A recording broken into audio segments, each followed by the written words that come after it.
Hello future IITians and NITians. तो आज हम बात करेंगे वेक्टर डॉट प्रोडक्ट के बारे में। सबको ये वेक्टर डॉट प्रोडक्ट पता होता है कि कोई भी दो वेक्टर उनके बीच का डॉट प्रोडक्ट अगर हमको निकालना है तो ए बी कॉस थीटा के बराबर होता है। बट ऐसा क्यों? आखिर इसका मतलब क्या है, क्या कहना चाह रहा है, इसके बारे में पूरे डिटेल में हम एनालिसिस करेंगे। बट उससे पहले थोड़ा सा बैकग्राउंड जान लेते हैं कि अगर मान लो मेरे पास कोई भी दो वेक्टर्स दे रखे हैं, ठीक है, जैसे ए वेक्टर ये दे रखा है, बी वेक्टर ये दे रखा है। अगर मेरे को ए डॉट बी निकालना है तो मैं क्या करूंगा, इसके आई कैप के कोफिशिएंट्स को आपस में मल्टीप्लाई कर दूंगा और बी जे कैप के कोफिशिएंट्स को कर दूंगा। वैसे ही के कैप के कोफिशिएंट को करके सब का सम निकाल लेते हैं।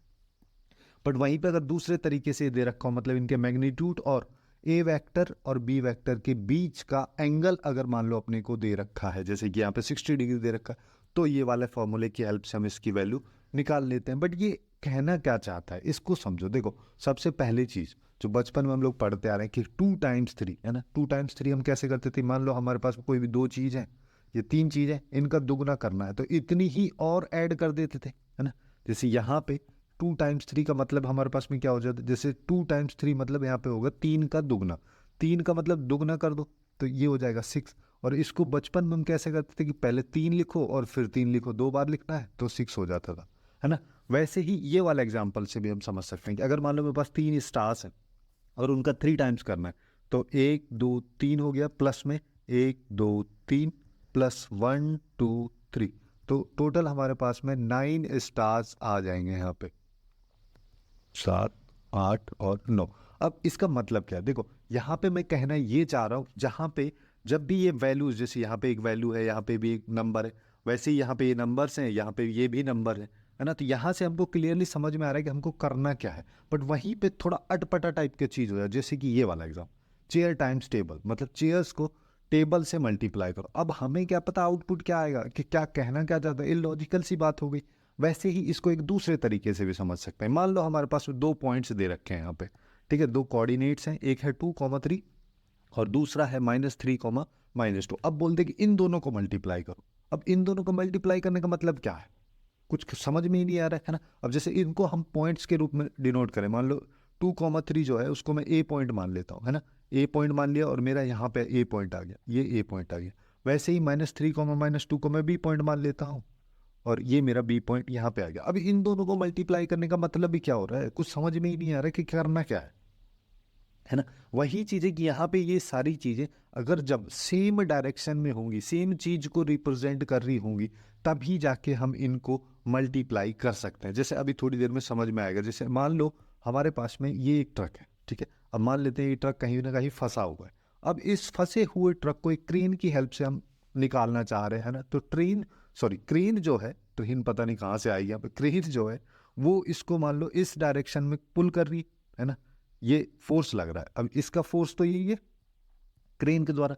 अब इसी ट्रक को एक आदमी के द्वारा धक्का भी दिया जा रहा है, ठीक है। अब पता नहीं ये धक्का क्यों दे रहा है, क्योंकि इसके धक्का देने से कोई खास फर्क इस पर पड़ना नहीं है, सिंगल पर्सन है ना। और इसके द्वारा इसको जो पुश किया जा रहा है वो इस डायरेक्शन में किया जा रहा है और क्रेन के द्वारा इसको पुश इस डायरेक्शन में किया, पुल किया जा रहा है ना। तो अब अगर मान लो हमसे बोले कि इस पे फोर्स लग कितना रहा है ना, तो वो चीज़ देखने के लिए हमको देखो, एक फोर्स तो ये आदमी के द्वारा लग रहा है और क्रेन के द्वारा फोर्स यहाँ पे ये लग रहा है ना, ये क्रेन वाला फोर्स है।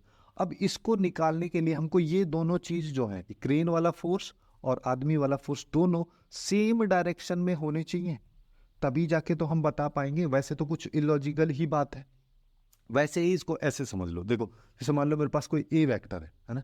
ए vector 2i cap + 3j cap है, मतलब 2i कैप + 3j कैप, ये वाला वेक्टर है ना। इस वेक्टर को मैं यहाँ से कनेक्ट कर देता हूँ, ये बोल देता हूँ ये मेरे पास ए वेक्टर है। अब दूसरा मेरे पास बी वेक्टर है, बी वेक्टर क्या है, 3i कैप, तो बी वेक्टर मेरा हो गया यहाँ पे ये वाला।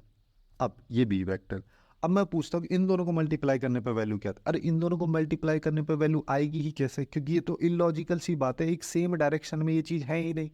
अब जब ये दोनों चीज़ें सेम डायरेक्शन में नहीं है तो इनको हमको सेम डायरेक्शन में लाना पड़ेगा। जैसे इस वाला एग्जाम्पल, हम सेम डायरेक्शन में लाने के लिए मैं क्या करूँ, इनको अब मेरे को मैग्नीट्यूड पता होना चाहिए। जैसे कि इस आदमी के द्वारा मान लो अल्फा फोर्स लगाया जा रहा है और इस स्क्रीन के द्वारा बीटा फोर्स इस डायरेक्शन में लगाया जा रहा है।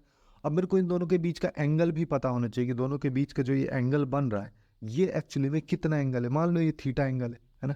अब अब मेरे को क्या करना है कि इसके जैसे ये बीटा जो है इसके दो कंपोनेंट होते हैं, हमको क्या पता है, एक कंपोनेंट इस डायरेक्शन में होता है, एक कंपोनेंट इस डायरेक्शन में होता है।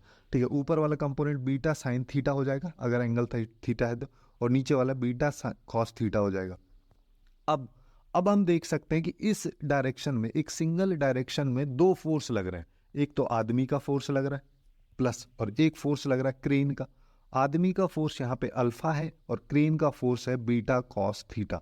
अब हम इनको मल्टीप्लाई करके बता सकते हैं कि कितना गुना फोर्स लग रहा है या कितना फोर्स लग रहा है। वैसे ही सेम चीज वेक्टर्स के लिए भी हम कर सकते हैं।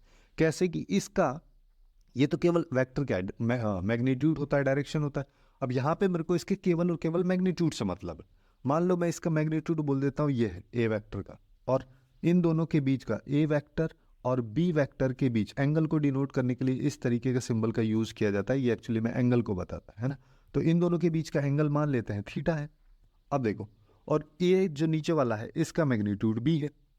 तो अब अगर मान लो मैं यहाँ पे कंपोनेंट निकालता हूँ, तो इसके ए वेक्टर का एक कंपोनेंट तो ऊपर आ जाएगा ये साइन थीटा के साथ में, और एक कंपोनेंट नीचे आ जाएगा। नीचे क्या आएगा, वो आएगा यहाँ पे कॉस थीटा के साथ में। तो अब अगर मान लो मेरे को यहाँ पे टोटल वेक्टर्स का मल्टीप्लिकेशन की वैल्यू निकालनी है। अब मेरे पास देखो, ये वाली भी एक स्केलर क्वांटिटी है ना, इसकी कोई डायरेक्शन नहीं है, सिर्फ मैग्नीट्यूड है और एंगल के कॉस थीटा की कुछ ना कुछ वैल्यू ही होगी।